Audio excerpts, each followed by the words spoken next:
Well, good afternoon. Just coming on to do a video on Through the Bible in a Year. I think I missed again last week, and I apologize about that. But that happens sometimes when my schedule gets offset. Today I am starting Second Kings. We've started Second Kings, and I'd like to really kind of draw attention to Second Kings chapter 1. It's this kind of strange story of Elijah, the prophet, who is sitting on top of a hill. He has just predicted woe for the king, and the king sends a group of 50 soldiers to come arrest Elijah. And Elijah kills the 50 soldiers through fire from heaven. And so the king sends another set of 50 soldiers, and the same thing happens. And then finally, the king sends another group of 50 soldiers, and this time Elijah goes with them. This can be a strange passage for people, because why would Elijah kill the first two groups of soldiers and then spare the third? And honestly, is that the way God wants us to handle our problems, just by killing those who disagree with us? Those at least seem to be the objections that I have heard the most when thinking about this passage. And the reality is no. No, God does not want us to just arbitrarily kill people. That's bad.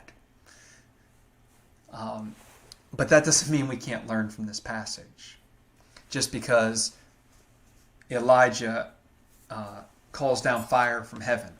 You see, this passage in 2 Kings 1 is all about who is in control. Who is in control? Who is the authority in the land of Israel? Is it the king or is it God? And that's the real question. That's the hang-up. You see, the soldiers who come after Elijah the first time order Elijah in the name of the king to come down. Are you a man of God? Yes, I'm a man of God. Come with us. You say I'm a man of God? Fire is going to come down and destroy you, because you think that God can be pushed around by the king.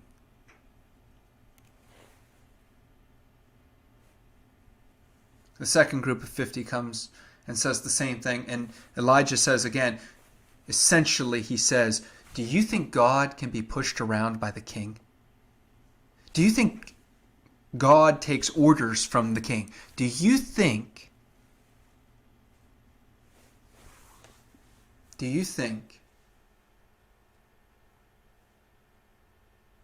that the king is superior? If I'm truly a man of God, and if God really exists and God's really in control, I will say, you will not harm me.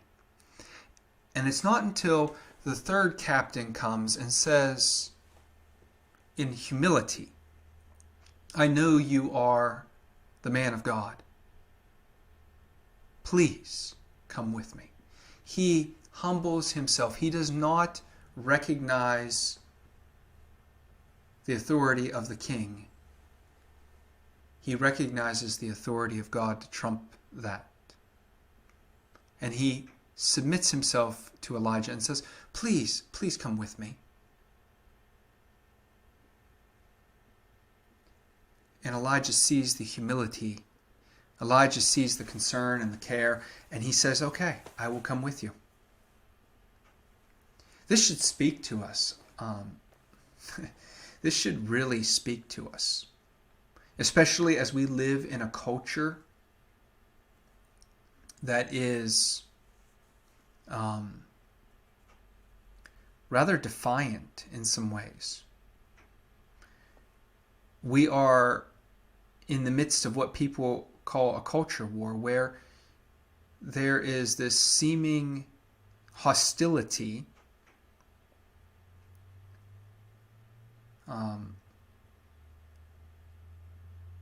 and struggle for power everywhere we look.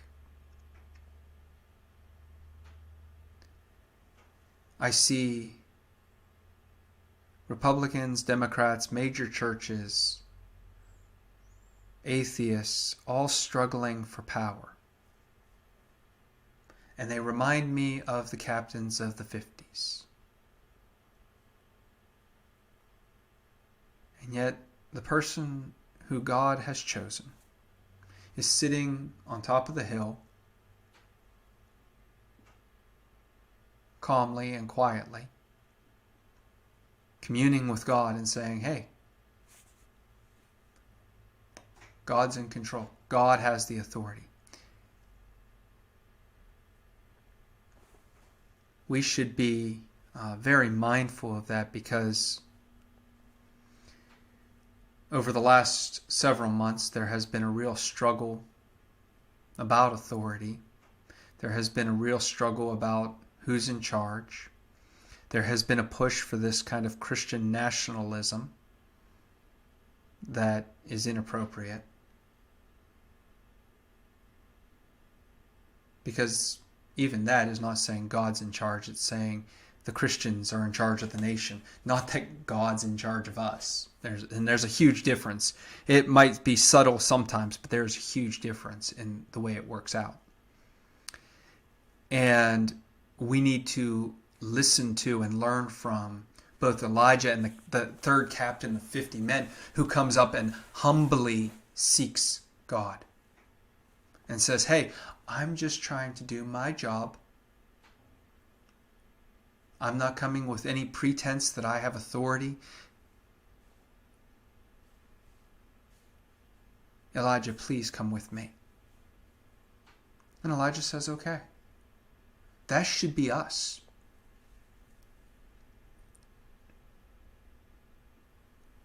I think there's a lot of rich meaning here if we plumb the depths of that passage, to say,